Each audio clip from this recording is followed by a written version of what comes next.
Assalamualaikum warahmatullahi wabarakatuh. Perkenalkan, nama saya Windy Wulandari dari Prodi Akuntansi dari kelompok 8, ingin mempresentasikan tentang mengelola pengetahuan dan meningkatkan proses pengambilan keputusan. Mengelola pengetahuan. Ruang lingkup pembahasannya yaitu meliputi yang pertama, landscape manajemen pengetahuan, yang kedua, sistem manajemen pengetahuan keseluruhan perusahaan, yang ketiga, sistem kerja pengetahuan, dan yang terakhir adalah teknik kecerdasan. Landscape manajemen pengetahuan. Dimensi pengetahuan yang penting yaitu meliputi yang pertama, pengetahuan merupakan aset perusahaan, yang kedua, pengetahuan memiliki bentuk yang berbeda, yang ketiga, pengetahuan memiliki suatu lokasi, dan yang terakhir, pengetahuan dapat berubah atau bersifat situasional. Yang pertama, pengetahuan merupakan aset perusahaan meliputi pertama, pengetahuan merupakan aset tidak berwujud. Yang kedua, perubahan data menjadi informasi dan pengetahuan yang bermanfaat memerlukan sumber daya organisasional. Yang ketiga, pengetahuan tidak mengikuti hukum tingkat pengembalian yang semakin menurun sebagaimana aset fisik, tetapi sebagai gantinya, efek jaringan pengetahuan yang mana nilainya akan semakin meningkat ketika semakin banyak orang yang membagikannya. Yang kedua, pengetahuan memiliki bentuk yang berbeda, meliputi pertama, pengetahuan dapat bersifat tersirat atau eksplisit. Yang kedua, pengetahuan melibatkan kecakapan, kesenian, dan keterampilan.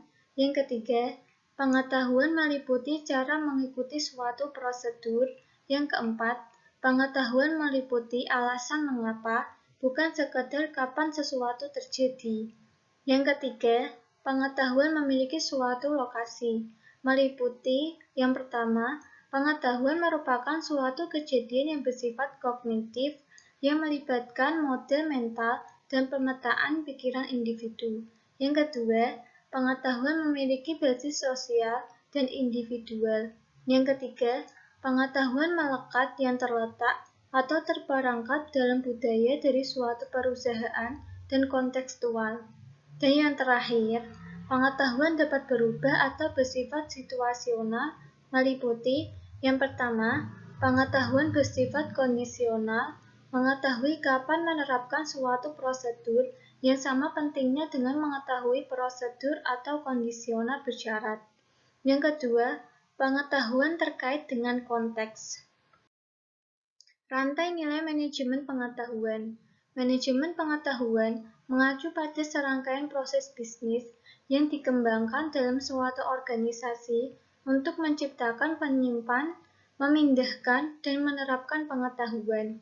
Manajemen pengetahuan akan meningkatkan kemampuan dari organisasi untuk belajar dari lingkungannya dan untuk memadukan pengetahuan ke dalam proses bisnisnya.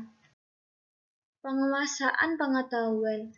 Organisasi dapat memperoleh pengetahuan dengan berbagai cara. Sistem manajemen pengetahuan yang pertama berupaya untuk membangun gudang dokumen perusahaan, laporan, presentasi, dan praktik pelaksanaan yang terbaik. Yang kedua, dengan mengembangkan jaringan ahli secara online. Dan yang terakhir, perusahaan dapat menciptakan suatu pengetahuan yang baru dengan menemukan pola-pola dalam data korporat atau menggunakan sentra kerja pengetahuan. Yang kedua, penyimpanan pengetahuan. Penyimpanan pengetahuan melibatkan penciptaan database. Manajemen harus mendukung pengetahuan sistem penyimpanan pengetahuan, mendukung pengembangan skema yang dapat digunakan di seluruh perusahaan dalam membuat indeks dokumen dan memberikan penghargaan kepada karyawan yang telah meluangkan waktu untuk memperbarui dan menyimpan dokumen tersebut dengan benar. Yang ketiga, penyebarluasan pengetahuan. Penggunaan portal, surel, pesan instan, wiki, alat bantu sosial bisnis, dan mesin pencari merupakan teknologi untuk alat kolaborasi dan berbagi kalender, dokumen, data, dan grafik. Teknologi kontemporer tampaknya telah menciptakan informasi dan pengetahuan, sehingga program pelatihan, jaringan informal, dan pengalaman manajemen dapat membantu para manajer agar tetap memfokuskan perhatian mereka dalam informasi dan pengetahuan yang penting. Yang keempat, penerapan pengetahuan. Pengetahuan yang tidak dibagikan dan diterapkan dalam permasalahan praktis yang dihadapi oleh perusahaan dan manajer tidak akan menambah nilai dari bisnis. Yang kelima, membangun model organisasional dan model manajemen. Komunitas praktik adalah jaringan umum informal yang terdiri atas para profesional dan karyawan baik di dalam maupun di luar perusahaan dengan minat dan kegiatan yang sama. Kegiatan komunitas tersebut antara lain pendidikan perorangan atau kelompok, konferensi, newsletter online, serta setiap hari saling berbagi pengalaman dan teknik untuk menyelesaikan masalah dalam pekerjaan tertentu, seperti IBM. Tipe sistem manajemen pengetahuan. Yang pertama, sistem manajemen pengetahuan keseluruhan perusahaan merupakan upaya keseluruhan perusahaan yang bertujuan untuk mengumpulkan, menyimpan, mendistribusikan, serta menerapkan isi dan pengetahuan digital. Yang kedua, sistem kerja pengetahuan merupakan sistem yang dikembangkan khusus untuk para teknisi, ilmuwan, serta para pekerja di bidang pengetahuan lainnya yang bertugas memperoleh dan menciptakan pengetahuan baru bagi perusahaan. Yang ketiga, teknik kecerdasan merupakan teknik-teknik yang memiliki tujuan berbeda. Mulai dari fokus pada menemukan pengetahuan baru seperti penggalian data dan jaringan saraf, pengolahan pengetahuan dalam bentuk aturan bagi program komputer seperti sistem ahli dan logika fuzzi, sampai pada bagaimana mendapatkan solusi optimal untuk suatu masalah seperti algoritma genetik. Sistem manajemen pengetahuan keseluruhan perusahaan. Yang pertama, sistem manajemen konten perusahaan. Pengetahuan terstruktur adalah pengetahuan eksplisit yang ada di dokumen resmi, serta dalam aturan formal yang berasal dari organisasi. Manajer terkadang memerlukan informasi berbentuk dokumen yang tidak benar-benar terstruktur, seperti pesan, memo, proposal, dan lain-lain. Sistem manajemen konten perusahaan membantu organisasi mengelola pengumpulan pengetahuan, penyimpanan, pengambilan, distribusi, dan pelestarian untuk membantu perusahaan meningkatkan proses bisnis dan keputusan. Yang kedua, sistem jaringan perusahaan membahas mengenai permasalahan yang timbul ketika pengetahuan yang tepat tidak dalam bentuk dokumen digital, tetapi sebagai gantinya berada dalam memori para ahli individual dalam perusahaan. Yang ketiga, kolaborasi dan alat bantu sosial serta sistem manajemen pembelajaran. Sumber daya pengetahuan di luar perusahaan, social bookmarking, mempermudah untuk mencari dan berbagi informasi dengan memungkinkan bagi para penggunanya untuk menyelamatkan bookmark mereka pada laman web di situs publik dan menandai bookmark tersebut dengan kata kunci. Sistem kerja pengetahuan. 3 kunci yang sangat penting bagi organisasi dan untuk manajer yang bekerja dalam organisasi antara lain, yang pertama, menjaga aliran pengetahuan dalam perusahaan seiring dengan perkembangan perusahaan dalam teknologi, sains, pemikiran sosial, dan seni. Yang kedua, bertugas melayani sebagai konsultan internal mengenai pengetahuan khusus mereka, berbagi perubahan yang terjadi, dan kesempatan yang muncul. Dan yang terakhir, bertindak sebagai agen perubahan, mengevaluasi, merintis, dan mendukung proyek-proyek perubahan. Contohnya adalah penggunaan computer-aided design yang mengotomatisasi penciptaan dan revisi desain menggunakan komputer dan software grafis canggih. Dengan menggunakan CAD Workstation, desainer hanya perlu membuat prototipe fisik menjelang akhir dari proses desain, karena desainnya dapat dengan mudah diuji dan berubah pada komputer.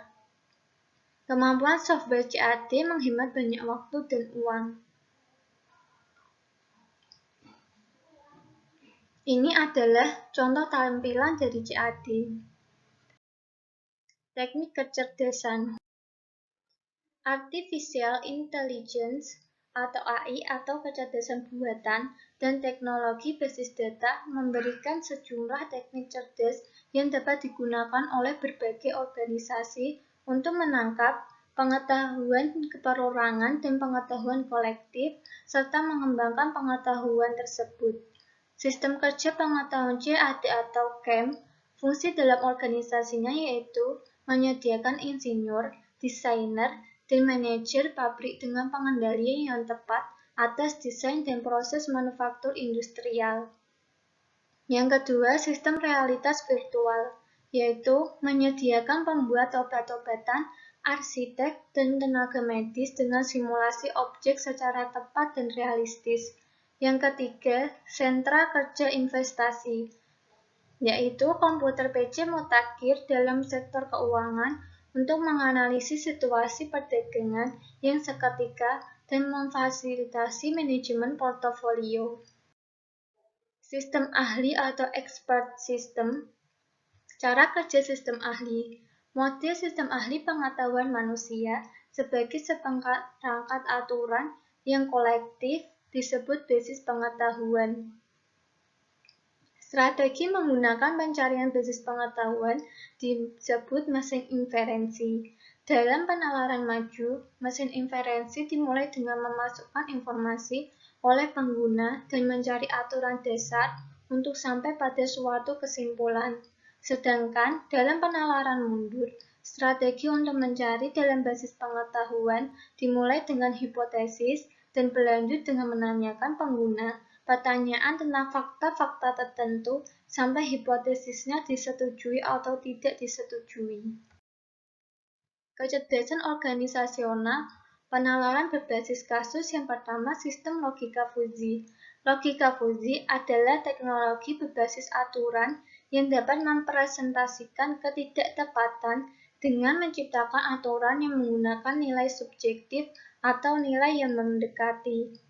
Jaringan saraf tiruan digunakan untuk menyelesaikan masalah-masalah yang kompleks dan sulit dipahami, di mana sejumlah besar data mengenai masalah tersebut telah dikumpulkan untuk mencari pola dan hubungan dalam data yang sangat besar yang terlalu rumit dan sulit dianalisis manusia. Ini adalah gambar dari cara kerja penalaran berbasis kasus. Yang kedua, pembelajaran mesin merupakan suatu kajian mengenai bagaimana program komputer dapat meningkatkan kinerja mereka tanpa pemrograman secara eksplisit. Mesin pembelajaran adalah mesin yang menyerupai manusia, dapat mengenali pola-pola dalam data, mengubah perilakunya yang didasarkan pada pengenalan pola-polanya, pengalaman, atau pembelajaran sebelumnya. Contoh, robot yang mengemudikan mobil dapat mengenali kehadiran dari mobil lainnya dan objek, serta dengan demikian mengubah perilakunya. Yang ketiga, jaringan neural. Jaringan saraf yang digunakan untuk memecahkan masalah kompleks. Jaringan saraf menemukan pengetahuan ini dengan menggunakan hardware dan software yang paralel dengan pola pengolahan biologis atau otak manusia. Ini adalah cara kerja jaringan neural. Yang keempat, algoritma genetika. Untuk menemukan pemecahan yang optimal atas suatu permasalahan tertentu dengan memeriksa sejumlah besar kemungkinan pemecahan atas permasalahan tersebut. Algoritma genetika bekerja dengan mempresentasikan informasi sebagai suatu deretan dari OS dan IS. Selain itu, mencari populasi dari deretan yang dihasilkan secara acak dari angka biner untuk mengidentifikasi deretan yang tepat yang mempresentasikan kemungkinan pemecahan terbaik bagi permasalahan. Di sini adalah gambar dari komponen algoritma genetika. Yang kelima, agen intelijen. Membantu para pebisnis untuk membuat navigasi melalui sejumlah besar data untuk menempatkan dan bertindak atas informasi yang dianggap penting. Agen intelijen adalah program perangkat lunak yang bekerja tanpa intervensi secara langsung dari manusia untuk melaksanakan tugas tertentu bagi seorang pengguna individual, proses bisnis, atau aplikasi perangkat lunak. Ini adalah gambar dari agen intelijen dalam jaringan rantai pasokan PNG. Yang keenam, sistem alhibride. Algoritma genetika, logika fusi, jaringan neural, dan sistem ahli dapat diintegrasikan ke dalam aplikasi tunggal untuk memperoleh keunggulan dari fitur teknologi yang terbaik. Sistem-sistem tersebut disebut dengan sistem alhibride. Aplikasi hibride dalam bisnis terus bertumbuh. Meningkatkan proses pengambilan keputusan. Ruang lingkup pembahasannya yaitu meliputi yang pertama, pengambilan keputusan dan sistem informasi, yang kedua, intelijen bisnis dalam perusahaan, yang ketiga, pemilihan dalam intelijen bisnis. Pengambilan keputusan dan sistem informasi. Proses pengambilan keputusan. Simon pada tahun 1960 menyatakan ada 4 tahapan berbeda dalam pengambil keputusan, yaitu yang pertama, kecerdasan, terdiri atas menemukan, mengidentifikasi, dan memahami masalah yang terjadi pada organisasi. Yang kedua, rancangan, yaitu melibatkan identifikasi dan pencarian berbagai solusi masalah. Yang ketiga, pilihan, adalah tentang memilih alternatif solusi yang ada. Dan yang terakhir, implementasi, adalah tentang membuat alternatif yang dipilih dapat bekerja dan tetap mengawasi seberapa baik kerja solusi tersebut. Sistem informasi menjadikan tersedianya informasi untuk golongan yang lebih rendah dalam suatu organisasi, sehingga dapat mengurangi tugas-tugas bisnis tersebut dalam pengambilan keputusan. Nilai bisnis yang meningkatkan pengambilan keputusan. Perusahaan dapat menentukan sejumlah keputusan pokok di mana investasi sistem baru mungkin dapat meningkatkan kualitas pengambilan keputusannya. Berbagai keputusan diambil pada semua tingkatan dalam perusahaan dan beberapa keputusan bersifat umum, rutin, dan banyak jumlahnya. Tipe keputusan yang pertama, keputusan tidak terstruktur. Keputusan yang mengambil keputusan harus memberikan pertimbangan, evaluasi, dan wawasan untuk memecahkan permasalahan. Yang kedua, keputusan terstruktur. Sifatnya berulang dan rutin, serta melibatkan prosedur yang jelas dalam menanganinya, sehingga tidak perlu diperlukan seakan-akan masih baru. Yang ketiga, keputusan semi terstruktur. Sebagian masalahnya mempunyai jawaban yang jelas tersedia dengan prosedur yang disetujui bersama. Manajer dan pengambilan keputusan dalam dunia nyata adalah ekspektasi dari aktivitas yang harus dikerjakan oleh para manajer di dalam suatu organisasi. Yang pertama, dalam peran antar pribadi, manajer menjadi figur utama dalam organisasi ketika mereka mewakili perusahaan kepada dunia luar dan melakukan tugas-tugas simbolik, seperti memberikan penghargaan kepada karyawan. Manajer bertindak sebagai pemimpin, memberikan motivasi, nasihat, dukungan, serta menjadi penghubung antara berbagai tingkatan dalam organisasi. Yang kedua, dalam peran informasi, manajer bertindak sebagai pusat saraf organisasi, menerima informasi terkini yang paling konkret dan mendistribusikannya kembali kepada mereka yang memerlukan. Yang ketiga, dalam peran pengambil keputusan, manajer bertindak sebagai wirausahawan dalam mengusulkan jenis-jenis aktivitas baru, menangani gangguan-gangguan yang muncul dalam organisasi, mengalokasikan sumber daya kepada staf yang membutuhkan, dan menegosiasikan konflik serta menjadi penengah antara kelompok yang bertikai. Pengambilan keputusan dalam dunia nyata. Sistem informasi tidak dapat membantu semua peran manajerial. Yang pertama, kualitas informasi. Keputusan yang berkualitas tinggi memerlukan informasi yang berkualitas tinggi. Yang kedua, penyaring manajemen. Walaupun dengan informasi yang tepat waktu dan akurat, tetapi beberapa manajer mengambil keputusan yang buruk. Para manajer menyerap informasi melalui serangkaian penyaringan untuk memahami dunia di sekitar mereka. Yang ketiga, budaya organisasi. Organisasi adalah birokrasi dengan kemampuan dan kompetensi terbatas untuk melakukan tindakan-tindakan yang bersifat menentukan.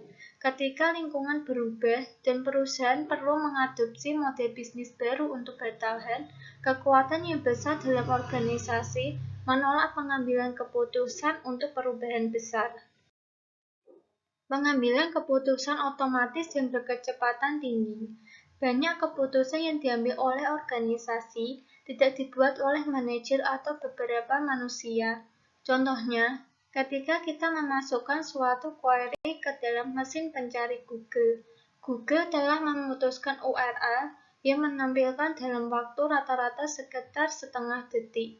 Pada dasarnya, kecerdasan, desain, pilihan, dan implementasi yang merupakan bagian dari proses dalam pengambilan keputusan ditangkap oleh algoritma perangkat lunak. Intelijen bisnis di dalam perusahaan. Intelijen bisnis merupakan suatu istilah yang digunakan oleh para pemasok perangkat keras dan perangkat lunak serta para konsultan teknologi informasi untuk mengembangkan infrastruktur bagi pergudangan, mengintegrasikan, melaporkan, dan menganalisis data yang berasal dari lingkungan bisnis, termasuk data yang besar. Sedangkan analitis bisnis merupakan istilah yang digunakan oleh para pemasok yang lebih menitikberatkan pada alat bantu dan teknik untuk menganalisis dan memahami data. Jadi, intelijen bisnis dan analisis bisnis adalah mengenai mengintegrasikan semua aliran informasi yang dihasilkan oleh suatu perusahaan menjadi satu bagian tunggal. Intelijen bisnis dan analisis bisnis adalah produk yang didefinisikan oleh vendor teknologi dan perusahaan konsultan. Mereka terdiri dari perangkat keras dan perangkat lunak yang dijual terutama oleh vendor sistem besar ke perusahaan Fortune 500 yang sangat besar. 5 penyedia terbesar produk ini adalah SAP, Oracle, IBM, SAS Institute, dan Microsoft. Lingkungan intelijen bisnis. Terdapat 5 elemen dalam lingkungan intelijen bisnis. Yang pertama, data dari lingkungan bisnis. Bisnis akan berhadapan dengan data terstruktur maupun yang tidak terstruktur dari banyak sumber berbeda, termasuk data yang besar. Yang kedua, infrastruktur intelijen bisnis. Dasar yang mendasari intelijen bisnis merupakan suatu sistem database yang luar biasa yang menangkap semua data yang relevan untuk mengoperasionalkan bisnis. Yang ketiga, seperangkat alat bantu analitis bisnis, yaitu seperangkat alat bantu perangkat lunak yang digunakan untuk menganalisis data dan menghasilkan laporan, memberikan tanggapan terhadap pertanyaan yang diajukan oleh manajer, dan menelusuri perkembangan dari bisnis dengan mendekatkan indikator-indikator kunci dari kinerja. Yang keempat, metode dan penggunaan manajerial, yaitu perangkat keras dan perangkat lunak intelijen bisnis hanya sama cerdasnya dengan manusia yang memanfaatkannya. Para manajer memaksakan perintah pada analisis data dengan menggunakan bermacam-macam metode manajerial yang mendefinisikan tujuan bisnis yang strategis dan menentukan bagaimana perkembangan akan diukur. Yang kelima, platform pengiriman. Hasil dari intelijen bisnis dan analitis bisnis yang dikirimkan kepada para manajer dan para karyawan dalam berbagai macam cara. Intelijen bisnis dan kapabilitas analitis. Yang pertama, laporan produksi, yaitu laporan yang telah didefinisikan sebelumnya yang didasarkan pada kebutuhan spesifik dari industri. Yang kedua, laporan yang memiliki parameter. Para pengguna memasuki beberapa parameter yang terdapat pada tabel pivot untuk menyaring data dan mengisolasi dampak dari parameter. Yang ketiga, dashboard, alat bantu visual untuk menyajikan data kinerja yang didefinisikan oleh para pengguna. Yang keempat, ad hoc query atau pencarian atau penciptaan laporan, yaitu memungkinkan bagi para pengguna untuk menciptakan laporan mereka sendiri berdasarkan query dan pencarian. Yang kelima, penelusuran, yaitu kemampuan untuk berpindah dari tingkat ringkasan yang tinggi ke pandangan yang lebih terperinci. Yang keenam, peramalan, skenario, model, kemampuan untuk melaksanakan peramalan linear, analisis skenario bagaimana jika dan menganalisis data dengan menggunakan alat bantu statistik yang standar. Pengguna intelijen bisnis dan analitis bisnis. Lebih dari 80% audiens BI terdiri atas para pengguna santai yang sangat mengandalkan pada laporan produksi.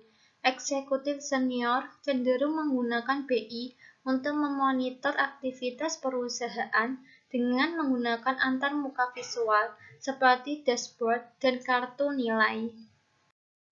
Analisis data besar. Perusahaan-perusahaan online yang besar seperti Walmart, Netflix, dan eBay menganalisis data yang besar dari transaksi pelanggan dan area media sosial untuk menciptakan pengalaman berbelanja yang diwujudkan secara real-time. Contoh, seorang pengumpul uang koin akan melakukan pembelian pada situs eBay, maka Hunch akan merekomendasikan mikroskop yang sangat bermanfaat untuk melakukan analisis terhadap uang koin. Visualisasi data, analitis visual, dan sistem informasi geografis. Dengan menyajikan data dalam bentuk visual, visualisasi data dan alat analisis data membantu pengguna melihat pola dan hubungan dalam sejumlah besar data yang sulit dikenali jika data disajikan sebagai daftar teks atau angka tradisional. Data disajikan dalam bentuk grafik, dashboard, dan peta yang kaya. Orang menjadi lebih terlibat saat mereka dapat memfilter informasi yang disajikan secara visual dan mengembangkan wawasan mereka sendiri. Sistem informasi geografis adalah kategori alat khusus untuk membantu mengambil keputusan memvisualisasikan masalah yang memerlukan pengetahuan tentang distribusi geografis orang atau sumber daya lainnya. Strategi manajemen untuk mengembangkan kapabilitas BI dan BA. Terdapat dua strategi yang berbeda dalam mengadopsi kapabilitas BI dan BA bagi suatu organisasi. Satu solusi yang integrasi secara menyeluruh versus berbagai macam solusi yang disediakan oleh para pemasok yang terbaik. Dalam strategi ini, mengadopsi database terbaik dan solusi serta memilih intelijen bisnis dan bakat analitis terbaik dari pemasok manapun. Solusi yang berikutnya menawarkan fleksibilitas yang lebih besar dan kemandirian, tetapi dengan resiko yang berpotensial menyulitkan dalam mengintegrasikan platform perangkat lunak terhadap perangkat keras maupun perangkat lunak lainnya. Semua sistem BI dan BA akan mengunci perusahaan ke dalam serangkaian pemasok dan untuk penggantian biayanya sangat mahal. Constituents Intelligence. Dukungan keputusan bagi manajemen operasional dan manajemen menengah. Manajemen operasional dan manajemen menengah umumnya dibebankan dengan memonitor kinerja dari aspek yang penting atas bisnis, mulai dari penghentian mesin, dari divisi pabrik hingga penjualan harian atau per jam pada gerai makanan franchise, hingga lalu lintas harian pada situs web perusahaan. Sistem informasi manajemen biasanya digunakan oleh manajer menengah untuk mendukung tipe dari pengambilan keputusan terstruktur, dan output mereka adalah serangkaian laporan produksi rutin yang didasarkan pada data yang diekstrak dan diringkaskan dari sistem pemrosesan transaksi yang mendasar. Dukungan bagi keputusan semi-terstruktur. Beberapa manajer merupakan pengguna yang super dan para analis bisnis yang tajam yang ingin menciptakan laporan mereka sendiri dan menggunakan analitis yang lebih canggih dan model untuk mencari pola dalam data, untuk merancang model alternatif skenario bisnis, atau untuk menguji hipotesis-hipotesis tertentu. Sistem pendukung keputusan atau DSS merupakan platform pengiriman BI untuk kategori para pengguna tersebut dengan kemampuan untuk mendukung pengambilan keputusan yang semi-terstruktur. Dukungan keputusan bagi manajemen senior, balance scorecard, dan manajemen kinerja perusahaan. Balance scorecard merupakan suatu kerangka kerja untuk mengoperasionalkan rencana strategis dari perusahaan dengan menitikberatkan pada hasil yang dapat diukur pada 4 dimensi kinerja perusahaan, yaitu yang pertama keuangan, proses bisnis, pelanggan, pembelajaran, dan yang terakhir yaitu pertumbuhan. Manajemen kinerja bisnis yang awalnya didefinisikan oleh suatu kelompok industri pada 2004. BPM berupaya secara sistematis menerjemahkan strategi perusahaan. Misalnya, diferensiasi, produsen yang berbiaya rendah, pertumbuhan dalam pangsa pasar, dan cakupan operasi ke dalam target operasional. Sistem pendukung keputusan kelompok GDSS. Sistem pendukung keputusan kelompok atau GDSS adalah sistem interaktif berbasis komputer yang digunakan untuk memfasilitasi penyelesaian masalah tidak terstruktur oleh sekelompok pengambilan keputusan yang bekerja sama sebagai satu kelompok.